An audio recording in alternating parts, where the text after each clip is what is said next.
हमें the great temple of capital दिखा रहता है जहाँ पे हमारे हीरो और हीरोइन की बग्गी रुकती है। तो सैसियो कहता है आज वही दिन है ना जब सब लोग यहाँ थैंक्स गिविंग के लिए प्रे करने आए हैं, तो ये हार्वेस्ट का सीजन है। वो कहती है हाँ बिल्कुल, तो इस कैरेट से उतरते ही सबकी नजर तुम पर होगी। वो कहते हैं हाँ मैं समझ गया, और तब वो बग्गी से नीचे उतरता है तो सब लोग उसको देखते हैं। वो कहते हैं वाओ, क्या ये सच में मार्कोस डैब्रिक का सबसे बड़ा बेटा है? क्या ये वही नहीं है? लेकिन ये चल कैसे सकता है? तो सब लोग उसके बारे में बातें कर रहे थे। वो कहते हैं हमें लगा था कि चल नहीं सकता, लेकिन ये चलना कैसे सीख गया। तो तब हमारी हीरोइन वहां से नीचे उतर रही थी तो अपना हाथ बढ़ाता है। वो कहता है पिछली बार तुमने मेटिकोट से मुझे बताया था, तो इस बार मैं तुम्हारे साथ रहूंगा। लेकिन वो उसके सामने कुछ नहीं बोलता और वो दिल में उसे कह रहा था, और तब वो स्माइल करके उसकी तरफ हाथ बढ़ाती है और तभी दोनों हाथों में हाथ डालकर टेंपल के अंदर जा रहे थे।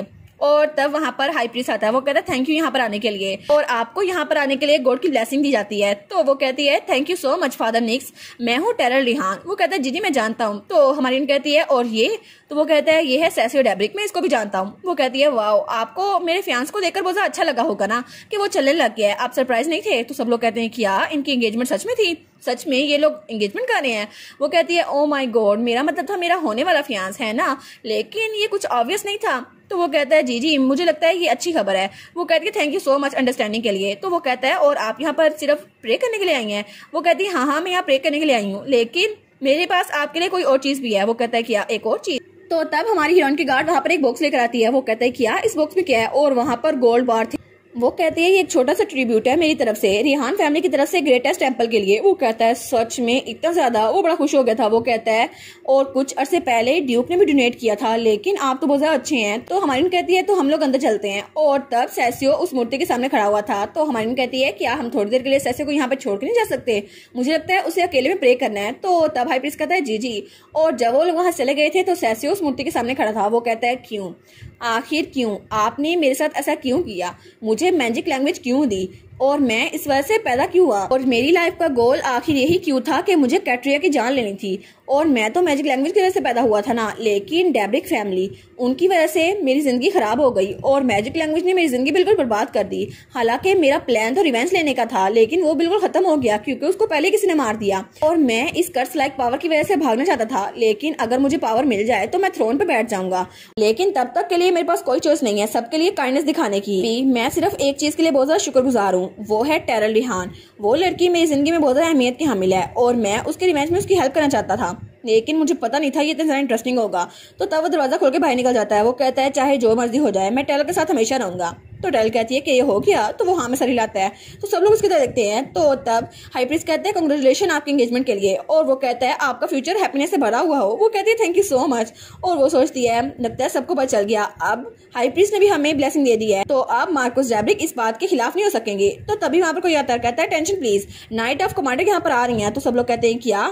और तभी वहां पर वही नाइट कमांडर आती है जो हमें पिछले एपिसोड में दिखाई गई थी। तो हमारी कहती है क्या ये यहाँ पर क्यों आई है? वो कहती है मुझे माफ कीजिएगा अचानक आने के लिए, लेकिन यंग डचेस रिहान और सैसियो डैब्रिक मुझे आपसे बहुत ज्यादा इंपॉर्टेंट बात करनी है। मैं हूँ night of commander in heart. और वो कहती है क्या मुझे थोड़ी देर के लिए आपका टाइम मिल सकता है? तो वो दोनों कहते हैं हाँ बिल्कुल, हम आपके साथ बात कर सकते हैं। और तब वो पास्ट के बारे में बताते हुए कहती है एक नाइट को मेडल मिलना बहुत जरा फख्र होने वाली बात है, और मेरे बेटे को ये मेडल मैंने खुद पहनाया था और मैंने उसको खुद कांग्रेचुलेशन कहा था। उसने कहा था थैंक यू मॉम, और मुझे बहुत ज्यादा खुशी हुई थी जब उसने किसी नाइट से शादी की, और वो लोग मेरी फैमिली की बाकी जनरेशन की तरह नाइट्स ही थे और मेरी डॉटर इन लॉ। लेकिन तब मुझे बहुत ज्यादा दुख हुआ जब वो दोनों कॉफिन में वापस आए जंग से। मैं तो बिल्कुल पत्थर की बन चुकी थी, और अब मेरे पास सिर्फ मेरा एक रिलेटिव बचा था, मेरा ग्रैंडसन, जो तब बहुत ज्यादा छोटा था और मैं बहुत ज्यादा रो रही थी और मैंने उसको गले लगाया। मेरा पोर ग्रैंडसन नेविड, मैं उसको खोना नहीं चाहती, लेकिन तभी कुछ दिनों पहले उसकी तबीयत बहुत ज्यादा खराब होना शुरू हो गई और मैं उसको बचाना चाहती थी, इसलिए मैं आपके पास आई। और तब उनकी बग्गी वहां से गुजर रही थी और वो कहती है ठीक है मैं सीधा पॉइंट पे आती हूँ, मेरा ग्रैंडसन बहुत ज्यादा बीमार है और टू बी ऑनेस्ट वो बिल्कुल मरने की हालत में है, तो मैं चाहती हूँ कि आप उसका इलाज करें। और ना सिर्फ डॉक्टर बल्कि हाई प्रीस्ट को भी कोई क्योर नहीं मिल रहा, और मैंने रूमर सुनी थी कि सैसियो डैब्रिक आपकी वजह से चलने लग गए, और मुझे लगता है शायद इसीलिए मैं आपसे मिलने आई हूँ। तो हमारी कहती है आखिर वो अनवेल कैसे है, उसको क्या बीमारी है? वो कहती है मुझे लगता है उसके लंग्स में कोई बड़ा मसला है, इसकी वजह से जब भी वो खांसता है तो उसके मुंह से खून निकलता है, और जब भी मैं उसको देखती हूँ तो मेरा दिल टूट जाता है, और प्लीज मेरी हेल्प करे यंग डचेस ऑफ रिहान। तो हमारी हीरोइन उसको देखती है, वो नाइट कहती है कि आप मेरी हेल्प कर सकती हैं? तो हमारी कहती है लेकिन ये कोई मिराकल तो नहीं था कि जो सैसियो के साथ हुआ। वो कहती है मैं कोई बेवकूफ नहीं हूँ, आपने वो मिराकल खुद क्रिएट किया था, है ना योर ग्रेस, और वैसे भी कोई भी लंगड़ा इंसान ऐसे चल नहीं सकता। तो प्लीज आप मेरे बच्चे को बचाएं, मैं आपसे भीख मांगती हूँ और वापसी भी आपको जो कुछ चाहिए होगा मैं आपको दूंगी, चाहे आपको दौलत क्यों ना चाहिए हो। आफ्टर ऑल मेरे पास सिर्फ मेरी वही फैमिली बचा है। तो तब टेरल कहती है मैं श्योर नहीं हूँ, लेकिन वो कहती है मैं इसको ट्राई जरूर करूंगी। वो कहती है सच में, थैंक यू सो मच। तो हमारी कहती है लेकिन इसके अलावा एक शर्त भी है। वो कहती है अच्छा कौन सी शर्त। तो हमारी कहती है मुझे आपकी स्पोर्ट चाहिए होगी काउंटेस। वो कहती है स्पोर्ट, क्या आप एम्परर बनने वाली हैं। वो कहती है नहीं, मेरा मतलब था कि मुझे स्पोर्ट चाहिए मेरे फियांस को मार्कोस बनाने के लिए। वो कहती है हाँ मैं सोच ही रही थी कि आखिर ये सब कुछ कैसे हो गया, लेकिन मैं इसकी हेल्प करूंगी। तो वो कहती है आपको सच में लगता है कि अगर आप मेरी हेल्प नहीं करेंगी तो मैं आपकी हेल्प करूंगी। वो कहती है ठीक है, अगर आप मेरी हेल्प करेंगी तो वापसी पे मैं भी आपकी हेल्प करूंगी, चाहे जो मर्जी हो जाए, मैं सेसियो को डेब्रिक फैमिली का मार्कस बना के रहूंगी। तो हमारी कहती है चलो चलते हैं। तो आखिर आपका ग्रैंडसन है कहाँ पर। और तब वो एक मैंशन के सामने उनकी बग्गी रुकती है। तो वो कहती है प्लीज आप जल्दी जाइए रिसेप्शन रूम में, मैं अभी थोड़ी देर में अपने ग्रैंडसन को वहां लेके आती हूँ। वो दोनों कहते हैं ठीक है। और तब वो लोग वहाँ रिसेप्शन रूम में थे तो वहाँ मेड्स चाय लेकर आती है। वो कहती है ये ब्लैक टी है। तो हमारी कहती है थैंक यू। और फिर वो कहती है कि आप थोड़ी देर के लिए बाहर जा सकती है जब तक काउंटर्स आने जाती। वो कहती है जी हम समझ गए। और तब जब वो लोग चले गए थे तो हमारी कहती है तुम्हें इसके बारे में क्या लगता है कि ये ठीक रहेगा। तो सेसियो कहता है हाँ मुझे लगता है ये इतना इजी नहीं रहेगा। वो कहती है क्या मतलब। तो वो कहता है मैं तो एनाबेल्स का टेयर भूल ही गया। वो कहती है ये मजाक करने का वक्त थोड़ी ना है, वो तो मैंने सिर्फ मजाक किया था, लेकिन असल में मैंने थोड़ी ना ऐसे ठीक किया था तुम्हें। तो तभी वहां पे दरवाजा खुलता है और वही नाइट वापस आती है। वो कहती है आपको इंतजार करवाने के लिए सॉरी। और तब जब वो दोनों वहां पर देखते हैं तो उनके साथ एक लड़का था जिसके ऊपर कोट था।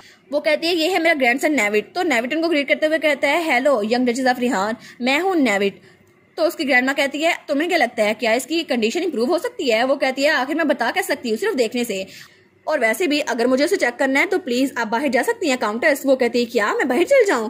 तो वो कहती है हाँ बिल्कुल, ये भी फैमिली सीक्रेट है ना, तो मैं चाहती ये लीक हो जाए। तो तब वो कहती है नेविड क्या तुम ठीक रहोगे। वो कहता है हाँ मैं ठीक रहूंगा ग्रैंडमा। तो वो कहती है ठीक है प्लीज उसकी हेल्प कीजिए, मैं बाहर चली जाती हूँ। तो तब हमारी हीरोइन उसको वहां जमीन पे लेटा देती है। वो कहती है वेल आपको रिलैक्स करना होगा और अब मैं स्टार्ट करने वाली हूँ। तब उसकी क्लाई पकड़ती है और उसकी वेन्स पर थोड़ा दबाव डालती है। तो तभी उसकी एनर्जी की वजह से उसको थोड़ी तकलीफ होती है और बेहोश रहता है। तो हमारी कहती है ये अच्छा है वो बेहोश हो गया है, अब हम अपना काम स्टार्ट कर सकते हैं, है ना, अब ये तुम्हारी टर्न है। तो सेसियो कहते हैं हाँ ठीक है। और तब वो झुकता है तो तब वो स्माइल करा था। तो हमारी कहती है क्या हुआ तुम्हें। तो वो कहता है टेरल रिहान मुझे लगता है तुम्हें दूसरों की हेल्प करके बड़ा मजा आता है। वो कहती है क्या। वो कहता है स्पेशली तुम्हें दूसरे लड़कों की हेल्प करके बहुत ज्यादा मजा आता है। वो कहती है आखिर तुम ये क्या कह रहे हो, जल्दी करो।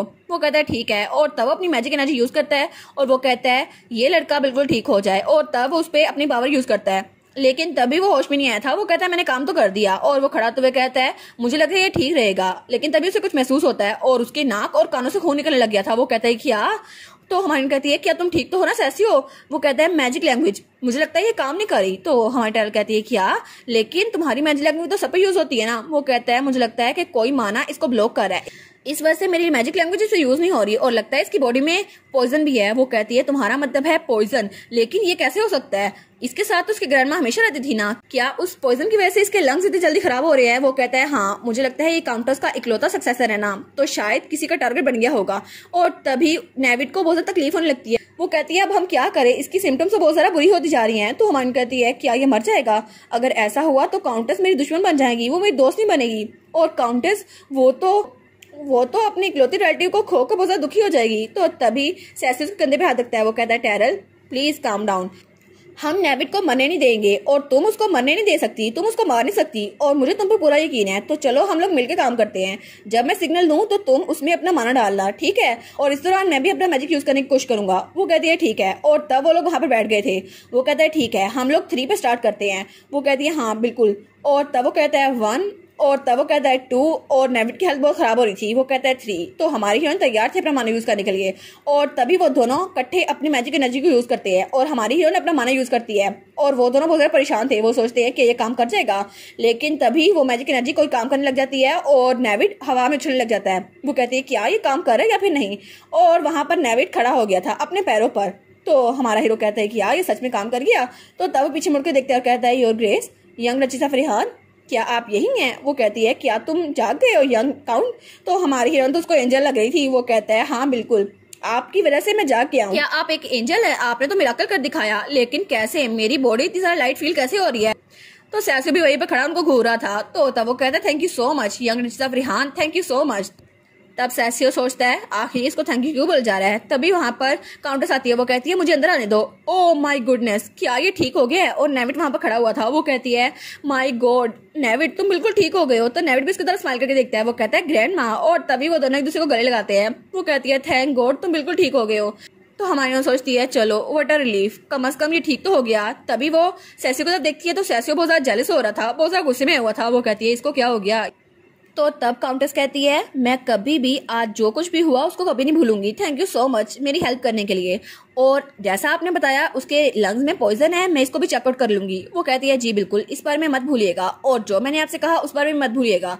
वो कहती है जी मैं समझ गई, लेकिन इन हार्ट फैमिली उसके पास मिलिट्री पावर की कमी नहीं है। तो आपको क्या लगता है नेविड के बारे में? और नेविड तो वहां चमक रहा था। तो हमारी कहती है क्या, किस बारे में? तो तब वो बड़ा ब्लश करके हमारी हीरोइन की तरफ देख रहा था। वो कहती है लगता है आपको गलतफहमी हो गई, जैसे कि आपको पता है कि मेरा पहले से एक फियांसे है। और तब वहां पे सैसियो बड़े गुस्से में खड़ा हुआ था, और वो कहती है मेरी फियांस सैसियो को ऐसी बातें सुनना पसंद नहीं है, तो प्लीज आप इस किस्म का मजाक न कीजिएगा। और हमारा सैसियो वो तो कुछ बोलता ही नहीं है। और तब उनकी बग्गी वहां रास्ते से गुजर रही थी, तो वो कहती है सैसियो आखिर तुमने उनकी हेल्प क्यों की? मैंने तो उनके साथ डील की थी, लेकिन तुमने उनकी हेल्प क्यों की? वो कहता है क्या अच्छे काम करने के लिए किसी वजह की जरूरत होती है? वो कहती है क्या वजह, लेकिन तुमने अचानक से उनकी रिक्वेस्ट को कबूल कर लिया, मैं बहुत ज्यादा क्यूरियस हूँ क्यों? वो कहता है मैजिक लैंग्वेज एक ऐसी पावर है जो हमें गॉड की तरफ से मिली है, तो इस तरह से इसके क्राइटेरियन भी एक करैक्टर है। तो अगर मैं दूसरों की हेल्प ना की और दूसरों के लिए बुरा काम करता रहा तो मुझे लगता है कि मेरी पावर खत्म हो जाएगी। वो कहती है क्या मतलब, अगर तुम्हें ये पावर यूज करनी है तो तुम्हें इनोसेंट बनना पड़ेगा, अगर तुम ऐसा ना करोगे तुम्हारी पावर खत्म हो जाएगी। वो कहता है हाँ बिल्कुल, लेकिन मेरे लिए ये एक कर्ज की तरह दिखती है। तो हमारी कहती है क्या एक कर्ज? वो कहता है हाँ बिल्कुल, इसकी शक्ल तो बिल्कुल अलग है, लेकिन ये बिल्कुल एक कर्ज की तरह है जो मेरे पास है, क्योंकि कर्ज को करने के लिए भी एक बहुत ज्यादा अमाउंट में माना चाहिए होता है, और मुझे अपनी पावर यूज करने के लिए भी माना चाहिए होता है, और मैजिक लैंग्वेज के लिए भी एक इंसान का हार्ट अच्छा होना चाहिए, इसी वजह से वो ये कर सकता है। तो हमारी कहती है अच्छा तो ये बात है, अगर तुम अच्छे काम करते रहोगे तो तुम्हारे पास सेविंग्स रहेंगी, फिर तुम अपनी बिल्ड को यूज कर सकते हो। वो कहता है हाँ बिल्कुल, ये भी एक एक्सपेंसिव आइटम की तरह है जिसको मैं अपने अच्छे माल की वजह से यूज कर सकता हूँ। तो वो कहता है क्या तुम्हें याद है जब तुम्हारे डैड ने कहा था कि तुम्हें लगता है कि रिहान फैमिली वो एक विलन है, लेकिन मुझे लगता है रिहान फैमिली वो भी बहुत ज्यादा कीमती है, बिल्कुल मेरी पावर की तरह, और उसको खरीदा नहीं जा सकता। और रिहान का माना बिल्कुल सेम है मेरी पावर की तरह, उसको कंट्रोल नहीं किया जा सकता। इसीलिए थोड़ी देर पहले जब मैंने अपनी एबिलिटी को यूज करने की कोशिश की तो मेरी नोज ब्लीड हुई। तो वो कहती है अच्छा तो मुझे लगता है ये एबिलिटी तुम्हें अच्छा बनाने में हेल्प करती है। और तब उसे याद आता है जब उसने पहले कहा था मुझे डेबिट चाहिए थ्रोन नहीं, और वो सोचती है शायद इसीलिए क्योंकि ये अपनी एबिलिटी को यूज करना चाहता है। और वो कहती है तुमने कहा था कि तुम्हारे दिमाग में थ्रोन भी है, अगर तुम्हें थ्रोन मिल गया तो क्या पता तुम अच्छे एम्पर बन जाओ, और वो एम्पर जिसके पास पावर्स भी हो, और तुम्हारा दिल भी बहुत ज्यादा अच्छा है, तो मुझे लगता है कि तुम एम्पर सैसियो सेज ऑफ टेम्ब्रिया बन सकते हो। वो कहता है अच्छा ऐसा है, और मना से चुरा लेता है। तो वो सोचता है एक अच्छा दिल है ना, लेकिन किसे पता। और तब वो लोग वहां महल में पहुंच चुके थे। तो हमारी हीरोइन का बटलर कहता है असल में आपके मॉम और डैड वापस चले गए हैं। वो कहते हैं क्या वो वापस चले गए, मुझे कुछ बताया भी नहीं। बटलर कहता है जी जी, उन्होंने कहा था कि अगर रास्ते जुदा करने हो तो बार बार नहीं मिलते, इसकी वजह से रेग्रेट्स रह जाते हैं, और उन्होंने यही कहा था ड्यूक रेहान ने। वो कहती है अच्छा, लेकिन फिर भी एक लफ्ज तो नहीं बोला ना मुझे। और तब हमें डची दिखा जाती है जहाँ पे उसकी मॉम खिड़की के पास खड़ी थी। वो कहती है मैं बहुत ज्यादा फिक्रमंद हूँ कि लिली बहुत ज्यादा सैड होगी। तो उसका डैड कहता है नहीं नहीं वो बहुत ज्यादा बिजी होगी यहाँ वहां भागने में। तो उसकी मॉम कहती है आखिर तुम करना क्या चाहते हो, तुम्हें क्या लगता है हमारी बेटी क्या करेगी? तो वो कहता है मैं क्या करना चाहता हूँ, वो अपने फियांस को ले आई इतने क्रूशियल टाइम पे, तुम्हें नहीं पता अगर टेरल टेंडर को 1 साल में ना पकड़ेगी तो मैं खुद ही एक्शन ले लूंगा। तो तब उसके कंधे पे हाथ रखती है और कहती है thank you so much lily को प्यार करने के लिए। तो वो कहता है ऑफ कोर्स मुझे पता है वो मेरी बेटी है तो मैं उससे प्यार ही करूंगा। तो वो कहती है हाँ मैं जानती हूँ कि तुम लिली के लिए कितना जरा फिक्रमंद हो। वो कहता है ऑफ कोर्स ये नेचर है ना, एक फादर अपने बच्चों से प्यार करे तो मैं भी यही करता हूँ। तो वो कहती है बस तुम उस पर ट्रस्ट करने की कोशिश करो, वो कुछ ना कुछ कर लेगी, बस तुम्हें उस पर ट्रस्ट करना होगा। और उसके बाद सीन चलता है और हमें हमारी हीरोइन का रिहान मेंशन दिखा रहता है। तो तभी सैसियो किससे बात कर रहा था, वो कहता है तुम्हें सच में लगता है जो मैं सोच रहा हूँ? तो उसके सामने जो था वो कहता है क्या सच में आप रिहान मैंशन रहने वाले हैं? तो सैसियो कहता है हाँ बिल्कुल, तुम जानते हो मैं क्या सोच रहा हूँ, तो मुझे यहाँ पे रहना ही होगा। तो तभी उसके सामने वाला कुछ नहीं बोलता, वो कहता है क्या कुछ गलत हुआ है? तो उसके सामने वही था जिसका एडवाइजर था, वो कहता है ड्यूक और डचेस ऑफ एनुबिस वो अभी भी जिंदा है, क्या आपको उनके साथ बात नहीं करनी चाहिए? तो तब हमारा सैसियो स्माइल करता है, वो कहता है ड्यूक वो तो मरने ही वाले हैं, आपको उनसे बात करनी चाहिए। तो हमारा सैसियो कहता है क्या ये पॉइजन था ये कर्ज? तो वो कहता है पॉइजन, ये एक ऐसा पॉइजन था जिसकी वजह से उनके लंग्स बिगड़ते जा रहे हैं और उनको सांस लेने में दुश्वारी होती है। तो सेसियो कहता है लंग्स, अच्छा। तो वो कहता है क्या आपने कुछ कहा? तो वो कहता है ये कितना कोइंसिडेंस है ना कि यंग काउंट इन हार्ट उनके लंग्स में भी पॉइजन ही पाया गया था, और मुझे लगता है कि अगर ऐसा ही हुआ तो ये सब भी टेंटर का काम है। तो वो कहता है कि यार टेंटर का काम? तो सेसियो कहता है एक तरफ या दूसरी तरफ जब तक कोई मौजा नहीं हो रहा वो ठीक नहीं हो सकते, और मुझे लगता है कि मेरे फादर जल्दी मर जाएंगे, और ऐसा लगता है कि वहां पे कोई मौजा नहीं होने वाला। तो तब अपने चेहरे पे हाथ रखता है और कहता है मुझे माफ करना टेरल, लेकिन मैं असल में कोई भी अच्छा इंसान नहीं हूँ। मैं चाहता हूँ कि मेरा बायोलॉजिकल डैड वो मर जाए, क्योंकि उन्होंने मुझे बिल्कुल अकेला छोड़ दिया जब मुझे उनकी जरूरत थी। तो अब मुझे भी उनकी जरूरत नहीं है, चाहे वो मरे या जिए, मुझे क्या फर्क पड़ता है। और इसी के साथ ये वाला पार्ट यहीं पर ख़त्म। तो आप लोग बताइएगा आप लोग को ये पार्ट कैसा लगा, और वीडियो को लाइक और चैनल को सब्सक्राइब लाजमी कीजिएगा। बाकी वीडियोस का लिंक भी स्क्रीन पर नज़र आ रहा होगा, तो काइंडली उनको भी चेकआउट कर ले। और thank you so much for watching my videos. Stay safe, bye bye.